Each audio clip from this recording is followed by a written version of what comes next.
Yeah, it's good. Yego, imeze neza, harimo abakinnyi benshi b'abahanga. A lot of good players. Natwe shampiyona turagenda tuyibonamo. We are coming up. Yeah, as you know, Nkuko mubizi turi kugenda twinjira muri shampiyona. The league table, so gukomera nabyo bisaba izindi ngufu. Aho bigeze navuga ko ari byiza. Nkuko mubizi kuba bambere mu irushanwa nk'iri ngiri bisaba izindi mbaraga. Our best and ariko turagerageza. Being on top of the league is not easy. Twizeye ko tuzabikora. We plan to maintain. Hari ikintera imbaraga. And we hope that we do it. Last season was a bit difficult for. Sezo ishize yagoye cyane ikipe nakinagamo. We played in the Peace Cup finals, though we lost. Wenda nyuma twaje gusoza neza, ariko nyuma mu gikombe cy'amahoro twagerageje kwitwara neza nubwo byaje kurangira nabi, ariko twaje kugera ku mukino wa nyuma y'igikombe cy'amahoro nubwo bitarangiye neza. Nge rero ngerageza gutekereza ibishoboka byonyine, kuko ahantu hose wajya haba hari ibibazo, haba hari ibisubizo umuntu inyuma, ariko umuntu aba agomba gushakisha igisubizo iteka ryose. Ibice intege umuntu ahubwo ugasanga nibyo bikwiye kumuha imbaraga. Ibyo nibyo byanteye imbaraga zo gukomeza hamwe n'umuryango wanjye. Nka mama wanjye ndamuvugisha buri munsi, ni umuntu untera imbaraga igihe cyose.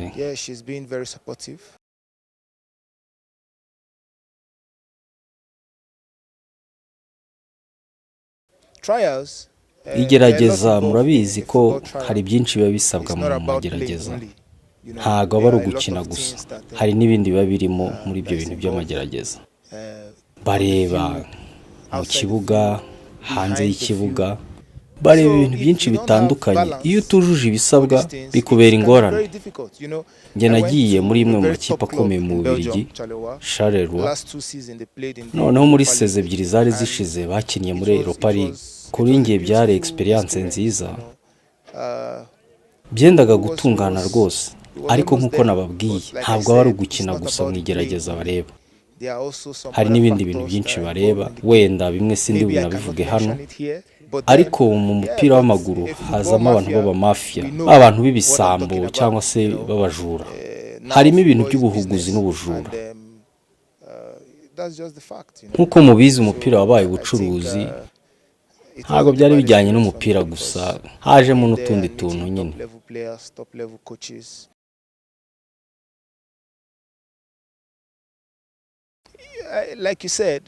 Nkuko bivuze abantu benshi bifuza ko nabahagararira mu ikipe y'igihugu y'Amavubi. Nanjye niko mbyifuza. Mfite ubushake, mfite imbaraga. Nifuza kuba nahagararira u Rwanda mu ikipe y'igihugu, kubera ko ubwo babinsabaga hari icyubahiro banyeretse byari birenze umupira. Ibyo rero bigatuma nanjye numva nta bumwe mu hagize ikipe y'igihugu. Rimwe na rimwe uko abantu bagufata, uko abantu bagushyira hamwe n'abandi, nabyo biba impamvu y'ingenzi. Ndakeka rwose byendaga gushoboka, ariko nyine amategeko n'amabwiriza ya FIFA ntiyabyemeye. Ntabwo byigeze binshobokera njyewe, ariko ndacyashyigikira abavandimwe. Mwabonye n'umukino baherutse gukina utaraboroheye, ariko baragerageza bakitwara neza. Gusa bagize rezilita nziza, nibyo twakwishimira. Njye byaranshimishije.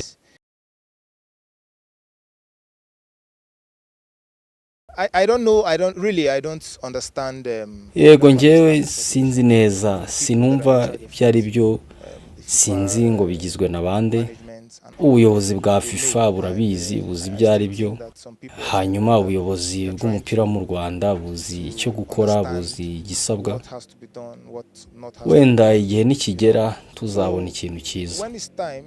Ndabyizeye neza nubwo ubu ngubu ndi hanze y'ikipe. Njyewe natera imbaraga umutoza, ni umuntu mwiza ushyira mu gaciro. Kandi nkanashimira n'ubushake bw'abakinnyi, nabifuriza ko bakomerezaho.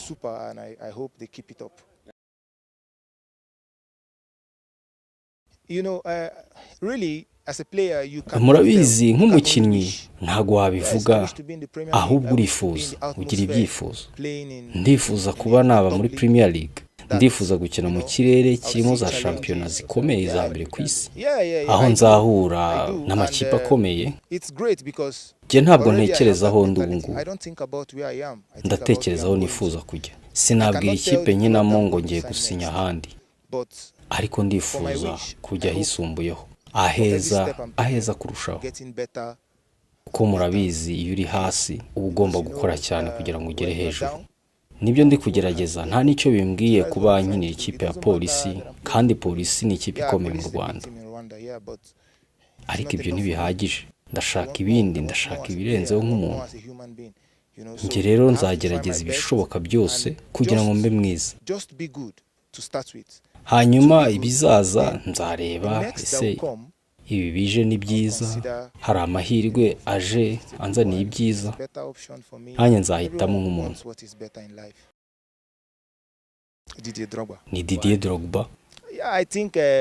Ndakeka nabonye abataka benshi, ariko navuga Didier Drogba kubera ko naramubonye cyane, arakomeye, arabangutse, afite ubwenge. Ni umwe mu bakinnyi bakoze ibidasanzwe, cyane cyane mu bakinnyi babirabura.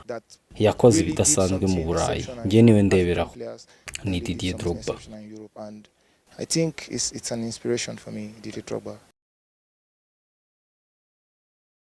I have a lot of things to say about Rwanda, bro. Mfite byinshi byo kuvuga ku Rwanda, muvandimwe. Mfite byinshi byo kuvuga ku Rwanda. First of all, mbere na mbere ni igihugu cy'amahoro. Icya kabiri, abantu ni beza. Murabona nakinaga muri shampiyona muri Nigeria, kuko nzi itandukaniro. Icyo navuga, abanyarwanda bishimira ibyo bafite.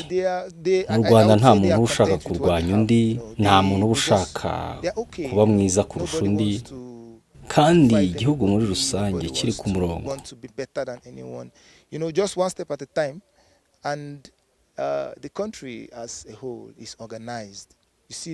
Ubona ubukungu buzamuka, perezida akora ibikorwa bidasanzwe kandi n'abaturage baramukunda.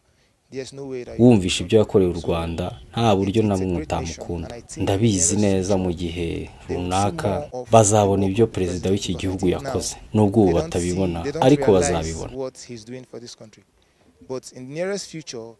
Igihe kizagera ubwo abaturage bazabona ko yakoze ibyo batari bamwitezeho, cyangwa se ibyo batari bazi.